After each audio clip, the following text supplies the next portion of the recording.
Parisien qui a sorti son beau. Salut tout le monde, c'est ActuYTB2. On va regarder une story de Le Hack le Vrai Nabil Flix au sujet de l'article de journal comme quoi Carla aurait porté plainte et d'autres histoires. Et après sa vidéo, je vous dirai mon avis. N'hésitez pas à mettre un pouce bleu et à vous abonner. Donc avant de voir sa story, on va lire l'article du Parisien qui marque chantage, extorsion et sorcellerie, enquête ouverte après la plainte de la Marseillaise Carla Moreau. Exclusif, une enquête est ouverte pour le parquet de Marseille après la plainte en février de Carla Moreau, 26 ans, ex-candidate de l'émission de télé-réalité Les Marseillais. Elle vise une voyante et un youtubeur soupçonné de chantage et d'extorsion. Le préjudice s'élèverait à près de 2 millions d'euros au total. La famille, il y a le Parisien qui a sorti son beau torchon, sa grosse merde. Je suis choqué. Wallah, il n'y a pas une ligne de vrai dans tout ce qu'ils ont raconté. Que ce soit les sommes, que ce soit ce qu'ils racontent. Apparemment, il y a une plainte sur moi depuis février. Mais hier, les avocats de Carla ont envoyé un mail à mon avocat pour dire pourquoi Nabil a rompu le contrat. Alors qu'ils le savent en vrai. Donc regardez l'incohérence.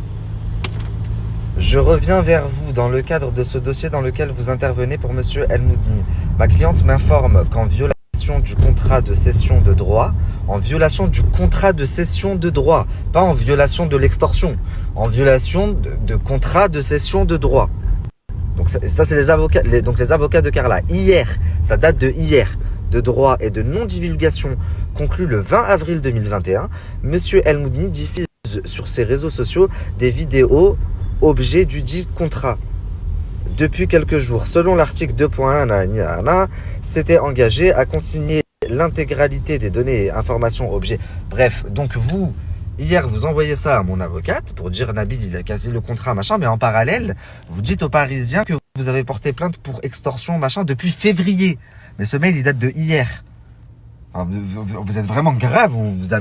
Pareil, il y a quelques jours, elle vous fait une story toute fière où elle vous dit j'ai cassé le contrat, donc elle vous dit que c'est elle qui a cassé le contrat, mais hier ils envoient un mail à mes avocats pour dire que c'est moi qui l'ai cassé le contrat, alors que non, ils savent que c'est eux. Enfin, franchement, n'importe quoi. Donc le Parisien, c'est vraiment pas représentatif des Parisiens. Le Parisien, c'est vraiment de la merde. Alors qu'ici, à Paris, les gens, ils ont la grande classe. Mais vous avez tout sauf la grande classe. Je vous ai proposé hier de voir toutes les preuves et tout ce que j'avance de vos yeux. Vous avez refusé, vous avez préféré sortir cette merde-là, ce torchon, que je vais balayer d'un revers devant les tribunaux et sur les réseaux. Je vais vous faire perdre la face. Ah ouais, vous, le Parisien, je crois que vous êtes vraiment pas prêt. Vous auriez dû beaucoup mieux vous renseigner sur moi. Donc là, il marque la seule partie de vrai sur toute leur histoire, c'est celle-là. Donc je cite du Parisien. Nabil El Moudni se tient à la disposition de la justice. Contacté, Nabil El Moudni conteste tout fait de chantage et d'extorsion et se présente lui-même comme victime. Nos avocats sont en contact depuis 2 ans et nous étions liés avec Carla Moreau pour un contrat juridique qu'elle a décidé de rompre.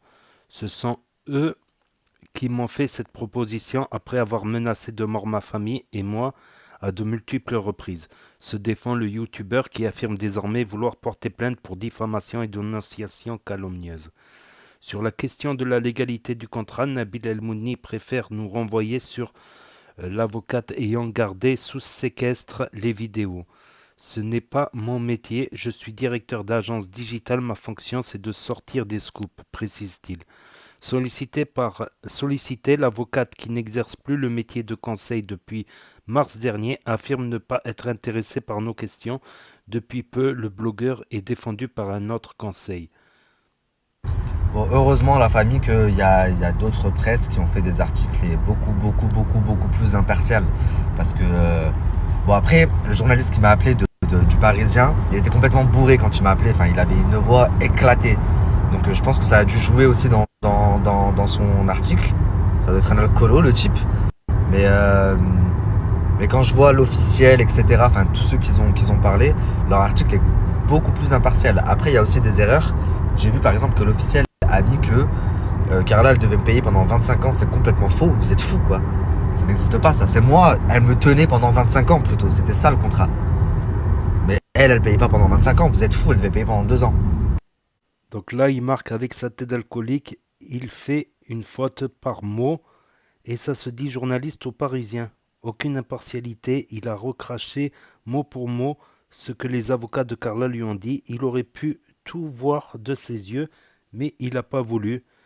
C'est vrai, pourquoi informer les gens quand on peut les désinformer?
J'ai vu et je suis bien content que les gens ouvrent les yeux. Donc voilà, c'était la story de Le Hack le vrai, Nabil Flix. Voilà, je vais faire un petit résumé pour ceux qui sont arrivés en cours de route. Donc Carla Moreau avait fait de la sorcellerie. Donc sa voyante, elle a dit que son téléphone a été volé. Donc son téléphone s'est retrouvé chez Marc Blatta avec toutes les vidéos de sorcellerie de Carla, tout ça, où elle souhaite du mal aux autres candidates, tout ça. Et après, Marc Blatta, il a dit qu'il arrêtait. Ensuite, Nabil, il a repris le flambeau et il a montré des pièces beaucoup plus compromettantes, comme quand elle fait boire du sang de ses règles à son mari, quand elle parle à une bougie pour qu'il ne soit pas infidèle, ou souhaitait même la dépression, la mort à d'autres candidats de télé-réalité rivales. Donc il y a d'autres pièces, mais qui sortiront sur la chaîne YouTube de Nabil Flix sous forme de documentaire. Sous forme de documentaire, parce que sinon il allait passer des journées à poster des snaps et des snaps et des preuves, et ça serait passé comme de l'acharnement comment on dit déjà, de l'acharnement de, oh purée, j'ai un trou de mémoire, de l'harcèlement. J'allais dire de l'harcélation. Donc il a décidé de faire tout en bloc, comme ça c'est pas en continu dans le temps, comme ça il peut pas être taxé de. Et donc quand Carla elle a vu en 2021, en avril 2021, après le scandale dévoilé par Marc Blatta qui a tout arrêté, qui a arrêté ce scandale-là, elle a demandé, elle aurait fait un contrat à Nabil Flix de confidentialité pour qu'il ne dise rien pendant 25 ans en lui versant 24 mensualités sur 2 ans. 24 mensualités. Nabil Flix avait dit que Marc Blatta avait touché 200 000 euros pour se taire. Donc ça pourrait être le montant qu'il a touché. Ça pourrait être peut-être le montant qu'il a touché. Donc il y a eu une autre histoire, j'ai entendu parler comme quoi 18 personnes seraient parties chez Carla pour l'harceler et tout ça. Mais ça, je ne sais pas si c'est vrai ou pas. Ça, je ne sais pas si c'est vrai ou pas. Donc voilà, c'est tout pour la story. Voilà, je vous ai fait un résumé. Après, s'ils ont signé un contrat avec des avocats, tout ça, ce n'est pas de l'extorsion. Voilà, ce n'est pas de l'extorsion ni maître chanteur. Voilà, parce que en fait, il faut suivre la logique, comme Nabil il a expliqué, la logique de Nabil. Il allait diffuser ces preuves-là, ça aurait fait du scoop, ça aurait fait beaucoup de vues, beaucoup de placements de produits, beaucoup d'argent à un moment donné. Donc, et voilà, donc Carla, elle lui aurait fait signer un contrat, elle aurait essayé plusieurs choses pour le faire taire, puis de l'embaucher, un faux travail, voilà, rémunéré. Puis après, non, ils ont proposé un contrat de confidentialité comme ce qui peut se faire dans certaines télés, où quand un gars quitte un plateau de télévision pour aller sur une autre chaîne rivale, il est tenu de garder le silence sur les méthodes de travail de son ancienne chaîne ou de ce qui se passait dans les coulisses ou des façons de travailler. Donc apparemment c'est un contrat avec avocat tout ça. Donc normalement il risque pas grand chose Nabil Flix, mais je ne sais pas exactement, je ne sais pas comment ça marche ces histoires là.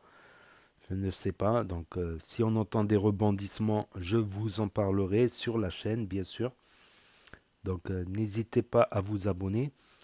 Et aussi, bon, il y a beaucoup qui disent, ouais, c'est un monstre, c'est un monstre. Puis après, c'est Carla quand même qui a fait cette erreur. Quand on est connu, on ne peut pas se permettre de faire cette erreur. Mais elle a tout perdu. Elle ne fait plus partie des Marseillais. Alors que c'était un des personnages principaux avec son mari, avec son ex Kevin Gage faisait partie avec les Tanti, Maïva Guénam, les Bébés et tout ça. Ça fait vraiment partie des piliers des Marseillais au Mexique, des Marseillais en Floride, des Marseillais à Miami, des Marseillais à Dubaï.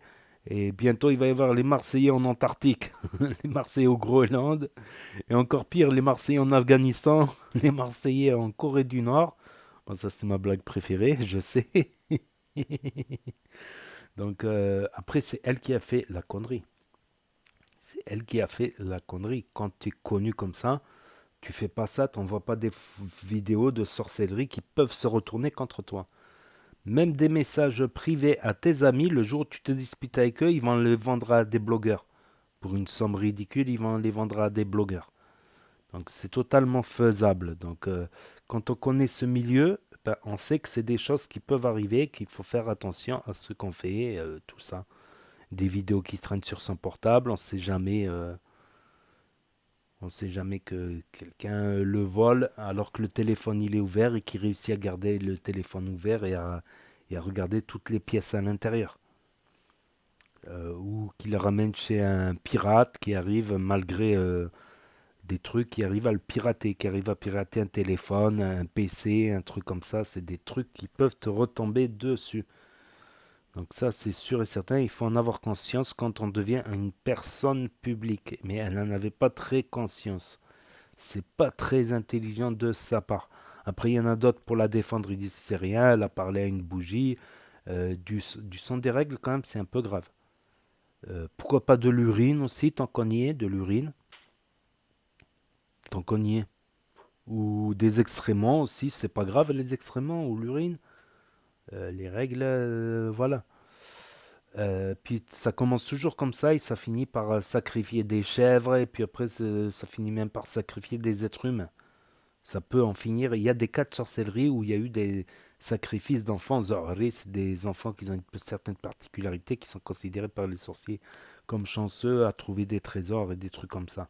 Et des sorts et des trucs à dormir. Donc il y a des cas d'empoisonnement aussi, donc ça peut finir. Puis même son intention était de faire du mal. Il y en a, ils ont même dit, ouais, mais elle était sous pression, les autres candidates la haïssaient et tout, c'est possible, mais c'est pas une raison non plus de leur souhaiter la mort quand même. Donc, donc peut-être que légalement, c'est peut-être autorisé de faire boire du sang d'être humain, mais ça je ne pense pas. Ça peut rentrer dans la loi cannibalisme, carrément. Ça peut-être, je sais pas, je suis pas un expert en justice, donc voilà, je dis juste mon propre avis. Peut-être j'ai raison, peut-être je me trompe. Mais c'est elle qui a fait la grosse connerie et elle le paye très cher de toute manière. D'ailleurs, même je pense que comme elle a payé les trois quarts, Nabil il aurait pu être indulgent, mais Nabil a répondu que comme elle l'a traité de maître chanteur et d'escroqueur et de ceci, cela, eh ben, il allait sortir tout. C'est des grosses mensualités. Il me semble que c'est des mensualités à plusieurs milliers d'euros qu'elle ne peut plus verser depuis le début de l'année. Il restait 6 mois. Elle avait payé les trois quarts. Je pense que comme elle a payé les trois quarts, il peut cacher les trois quarts aussi. Mais bon, comme c'est parti en vrille avec des plaintes et tout ça, je pense qu'il va les sortir. Voilà. Donc n'hésitez pas à me dire ce que vous en pensez dans les commentaires, à mettre un pouce bleu, à vous abonner, à cliquer sur la cloche. Et je vous dis à très bientôt les amis les potos pour de nouvelles vidéos. Merci d'avoir regardé, c'était Actu YTB2, promis sur les actus, les infos des influx. Tchuss.